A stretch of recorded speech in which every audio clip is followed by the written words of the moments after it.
Storytime on the strongest and the scariest witch I have ever met in my entire life, to this day.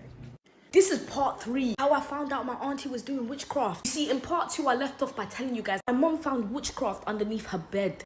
The universe does not care if you're a good person. The universe doesn't care if you're a bad person, because the universe doesn't work on morality. The universe works on frequency. Please, I don't have any time for any gossip now. Eh? Yes. Look at you. Do something with it. It's just money coming to me easily.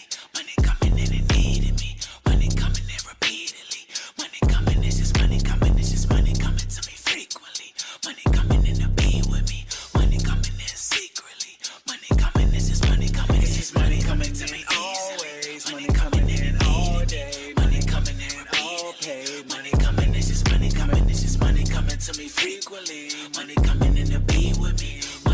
Hey y'all, welcome back to All Things Jenny. I'm Jenny, and in this video I will share with you 3 to 4 different stories of people sharing when they found out that either their friends, their family, or their co-workers were witches and or practicing witchcraft. Now I want to premise this by saying that not all witches are bad and or are doing animal sacrifices, you know, waking up at 3 o'clock in the morning and doing stuff and putting things under people's beds, you know, trying to destiny swap with you. That's not the case at all. As a matter of fact, magic is all around you, and a majority of the people that you know in your everyday life are witches, okay? It doesn't mean that they're out here doing evil things to people. It's all about your intentions and what it is that you're trying to do. It's not the practice that's bad, it's the intention that is behind the practice that the people are doing that's bad. So please understand that and know that even the government is putting spells on you on a daily basis. Your money has... Storytime on the strongest and the scariest witch I have ever met in my entire life, to this day. This happened a very long time ago. This was my midnight ballerina days. I wasn't even 21 yet. I think I was like 19. I'm 34 now, so you do the math. It was a while ago. So one day, me and my girlfriend Carmen, we come into work like normal. We come in and we see this elderly woman behind the counter speaking to our manager. So me and Carmen light up. We get super excited because we're thinking we have a new house mom. If you don't know what a house mom is, it's pretty much, it's always usually, in my experience, it's an older woman, right? And she like sells everything. Shoes, bikinis, snacks, tampons, like little things like that, right? So we're excited. We race over to her because we want to be the first ones, you know, to see the goods. What you got, girl? So we run over to her, we introduce ourselves, and we're looking around and we notice like there's no like bags around. Usually these ladies carry like these gigantic suitcases with them with all their stuff in it. She only has like a little gym bag. So we're like, do you need help? We're thinking like she has stuff in the car or something. And we're like, do you need help like bringing the stuff in? And she's like, no. She was like super polite. She's like, no. And we're like, okay. So me and Carmen are like, maybe she's a vendor or something, right? Go to the back, we get ready, we come out, and Tony, my manager, calls us over. Me and Carmen walk over. Tony's like, hey, would you ladies like show her the ropes? Me and Carmen are like looking at each other, and we look at him. We're like, what do you mean show her the ropes? He's like, she's gonna dance here, show her around. And I'm like, me and Carmen immediately start laughing, right? And this wasn't to be like mean. We started laughing because we genuinely thought he was joking. This lady, I'm not trying to be mean or like bag on older people, because I've worked with some beautiful older women. Like I've worked with 50-year-old women that didn't look a day over 30 and ran laps around the 20-year-olds. We're laughing because we genuinely think he's joking. This lady looked like a grandma. I don't know how else to explain it. Like, she looked like a grandma. So me and Carmen started laughing, but we noticed that they're not laughing. So we stopped laughing. So we see that they're both very serious. So immediately me and Carmen are like, oh my God, like, I'm so sorry. Like, you guys are serious. I'm so sorry. And the lady, I'm telling you, this lady was so sweet. She's like, it's okay. I actually get that a lot. So we're like, okay. After showing her around, we leave her alone in the dressing room so she can get ready, do her thing. And me and Carmen, we go off, and we're like, we weren't talking shit. I guess we were, I don't know. We were both like, what the fuck is she doing here? Like, she is going to get hurt. Literally, this lady was that old. We were worried, like, she's gonna fucking fall off the stage and hurt herself. Break a fucking hip. And then we start feeling really bad for her. I'm like, oh my God, like, whose grandmama is this? She should be home, eating her little abuelita cookies and drinking her hot chocolate and watching her novelas. Like whose grandmama is this? And then we're like, oh my God, the fucking banshees are gonna eat that fucking lady alive. Now, the banshees were a group of mean girls that we used to work with over there, right? These bitches were just straight trouble. And we call them the banshees because that's exactly what they sounded like when they all got together. So we actually run up to her and tell her this. We're like, look, there's this group of women that you are going to come across, and these women are just straight trouble. Stay away from them, right? Ignore them. They're gonna be mean to you. They're mean to everybody. She looks at us and she literally like chuckles and like, don't worry. I'm not worried about it. And it was the way that she said it. I can't describe it or mimic it. It was the way that she said it. It was an energy. The way that she said it gave me and Carmen both the chills. But she was so nice to me and Carmen. Like, she was literally like a grandma. She was so fucking sweet. So later on the night, the fucking banshees come, right? These bitches didn't even wait 5 minutes. They're already fucking with her. Me and Carmen are back there, and we're like defending the lady. We're like, dude, leave her alone. It's her first day here. Why are you fucking with her? Leave her alone. And the lady tells us to stop. The lady's like, honey, it's okay. Don't worry about it. Let them talk their shit. So like, we're back. I'm back there witnessing all this. Me and Carmen are back there watching. She's doing her makeup, and these bitches are just talking shit, right? And the whole time she's just smiling, doing her like they're not there, like she doesn't hear them. So we all, go out to the floor, try to make our money or whatever. Nobody that fucking night, nobody, including me and Carmen, made money.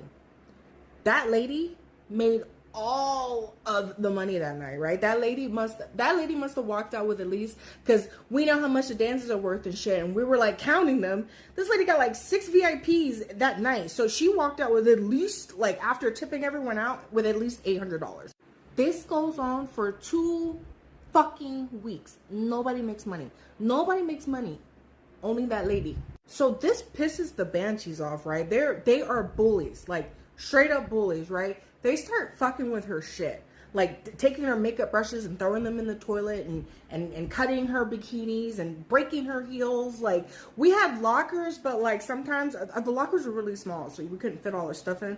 And so they were just destroying whatever stuff she left out. So these bitches were trying to run her out the club. They were known for doing this shit. They even tried that shit with me when I first got there. So this goes on for like 2 fucking weeks, right? And me and Carmen, we get curious. We're like, is she like giving Nookie in the back? Like, what the fuck is going on? How is she making all this money? So we start, during those 2 weeks, me and Carmen are like examining this lady. Like, what is she saying? What is she doing? And I swear to God, this lady, every time she talked to someone, that the person she was talking to never spoke. I swear to God, it was like they were in a fucking trance, right? And then you would just see them get up and go to the back for a VIP. So me and Carmen are like, what the fuck? We get nosy, right? We get curious, and we peek back there to see if she's like doing anything, and she's not. She's just, slowly dancing, but we notice she's like, it looks like she's talking. The music is really loud back there. It looks like she's talking. These guys are just sitting there. It look like they're in a fucking trance. So like I said, for 2 weeks straight, nobody made any fucking money. So me and Carmen are like, man, fuck this. We're going to go to another club for a little bit because we got rent to pay. So me and Carmen walk to the back, to the dressing room to get our bags and stuff, right? When me and Carmen walk into that dressing room, that lady is sitting by herself in the corner of the dressing room. The way the dressing room was, it had these wraparound mirrors all around the dressing room. But when you walked in, to the immediate right was these set of lockers. So like where she was sitting, she couldn't see us, but we could see her in the reflection of the mirror. And I shit you not, I swear on everything and everyone that I love, we see this lady sitting in front of her mirror going like this, like shaking her head and going like this with her hands right in front of the mirror. And she's chanting, right? And we don't understand. Me and Carmen both speak Spanish. This isn't Spanish or English. We don't know what the fuck she's saying. So me and Carmen clock this shit. We look at each other and we like slowly back out. We're like, yeah, she's a bruja. She's doing witchcraft. That makes a lot of sense now.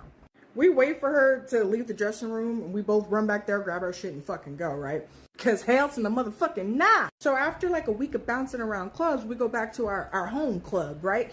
And both me and Carmen have an envelope in our lockers. And there's money in the envelopes. We both got $400 each. And there's a letter from that lady thanking both me and Carmen for being nice to her. And me and Carmen are both like, oh, that is so nice. Like, wow, she didn't have to do that. That was so nice of her. So after like 3 nights of us working at our home club, we noticed that the banshees aren't there. It turns out that the week that me and Carmen were gone, one by one, those bitches were being taken out. And I apologize ahead of time for saying this with a smile on my face. Like, no one deserves these terrible things that happen to them. But these fucking bitches were a terror. Like, seriously, these bitches made work a nightmare. The ringleader of the banshees, right? She had a child and the baby died of SIDS. The second girl lost her life to domestic violence. The third girl got into a horrible car accident and could not dance ever again.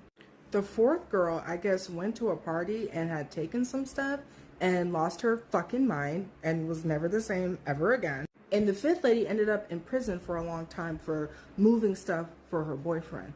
So, yeah.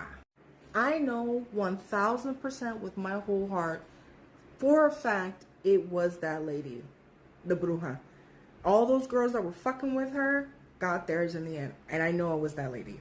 And me and Carmen never saw that lady again, which is really weird because in that world, dancing, especially like in LA, you eventually always end up running into the same dancers because LA is small and there's not that many clubs. We never saw that lady again. And like, I'm sorry that all those terrible things happened to those women, but the club had never been so peaceful ever. Like, that lady cleaned up shop.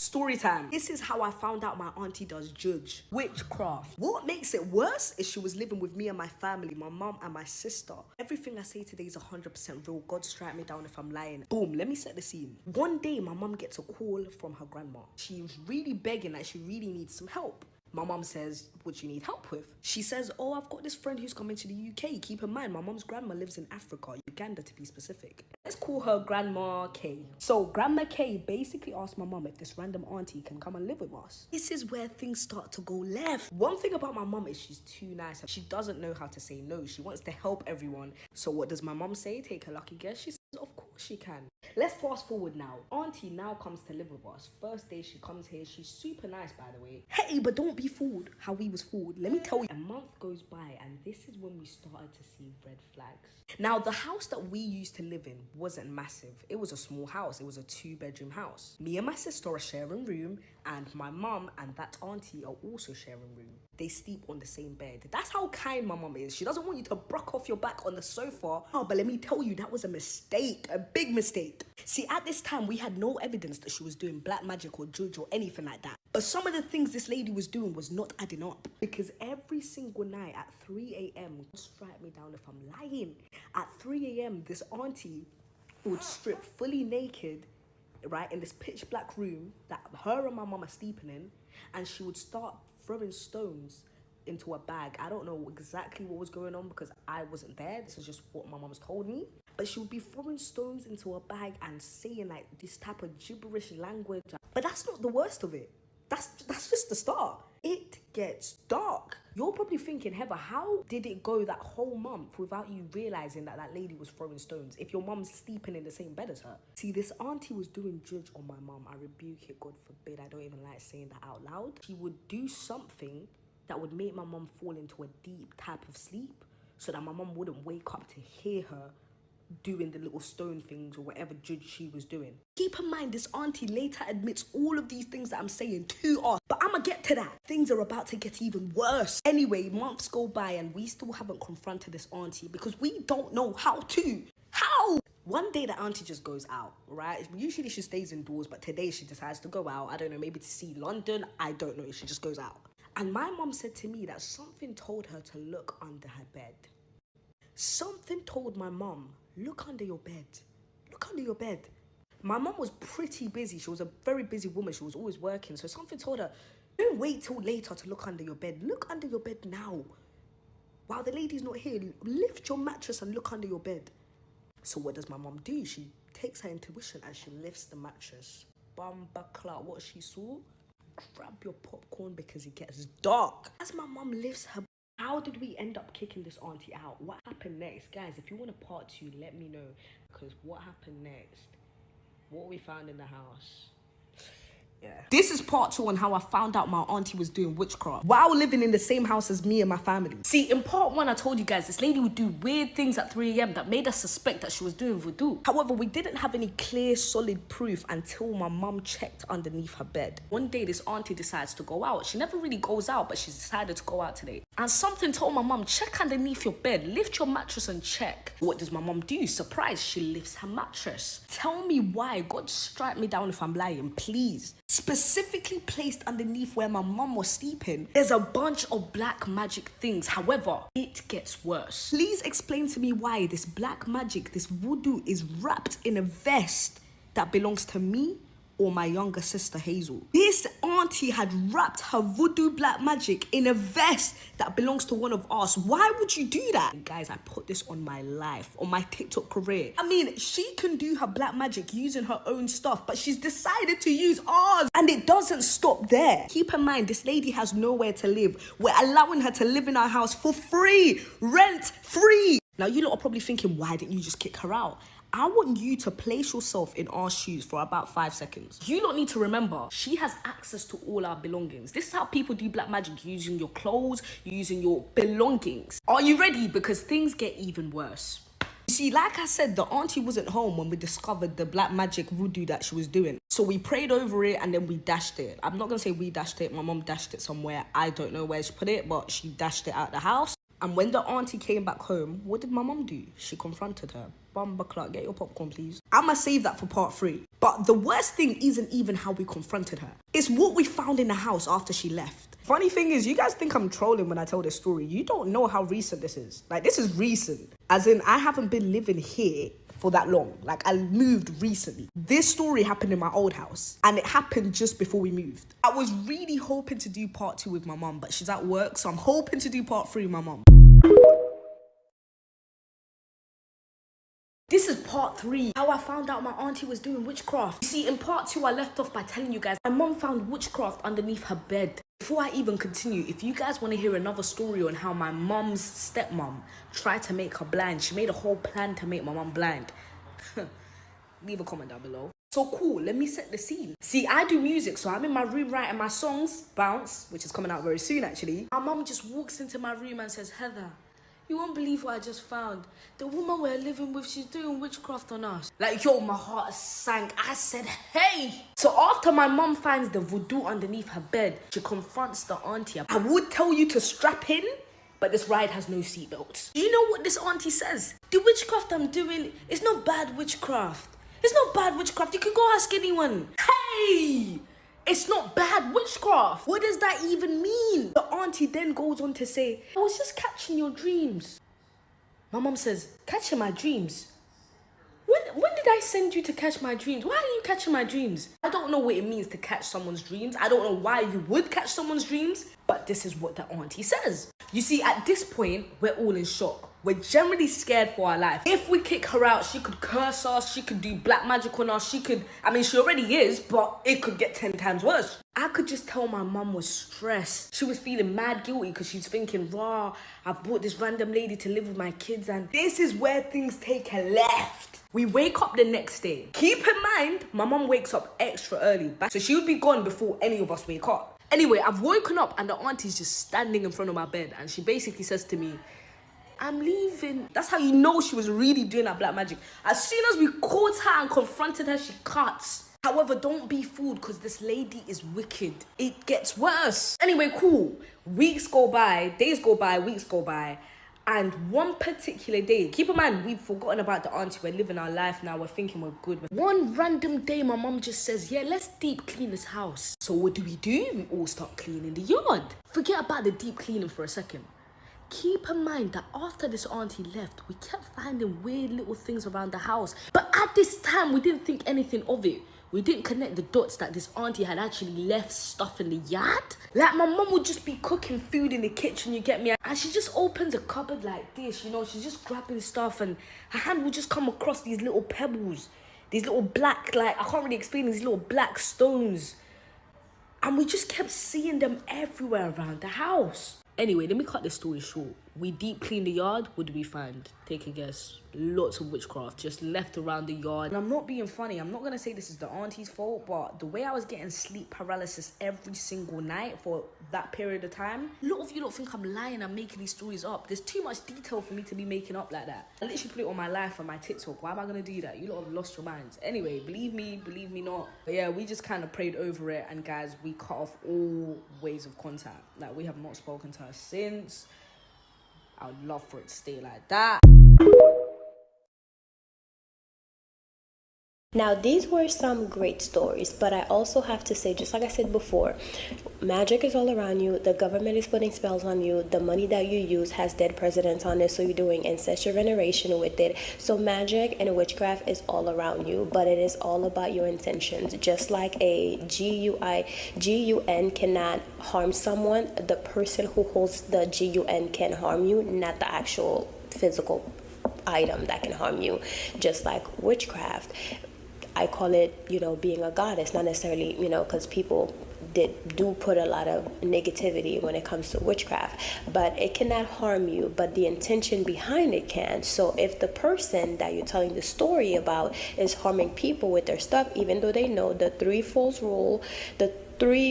rule, if they're doing stuff like this, they know that if that person that they did it to is not deserving of it, it will come back. It's just the rules, and the entire universe has rules that should be followed. The law of the universe should be followed regardless whether or not you practice witchcraft or magic or not. You still have to follow the rules at the end of the day, because everything is vibration, everything is energy. The world doesn't know the difference between you being a good moral person and or not, because if that was the case, look at all these negative, look at all these bad people out here who are walking around breathing the same air, living large and being rich and wealthy, having money and all these things. So when you think about the universe has no law. The universe has no morals. It doesn't understand that you have a good heart or a bad heart, because if that was the case, poor people would be rich and rich people would be poor, because people like to say that rich people are bad and poor people are good.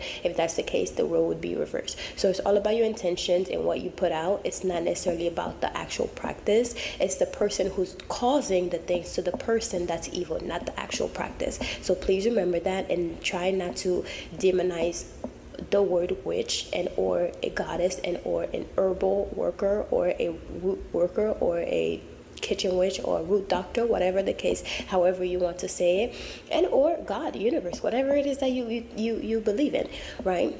But yeah, because a lot of people like to give it a bad name as if it's so bad. Meanwhile, everyone on a regular basis, if you light candles on your birthday, you've done some witchcraft. If you sit around a circle and sing happy birthday to someone around in a circle in a round table, you've done some witchcraft. If you light candles, just regular candles, and you just so happen to be in a room and you're praying, you're reading your Bible, or you're doing whatever, you have done some witchcraft. If you say affirmations, and I noticed that that's like a big thing with everyone now, is saying affirmations and manifesting, you also done witchcraft, because if we really think about it, it's all magic. So yeah, don't try to demonize things that you don't understand, but instead pick up a book and read about it.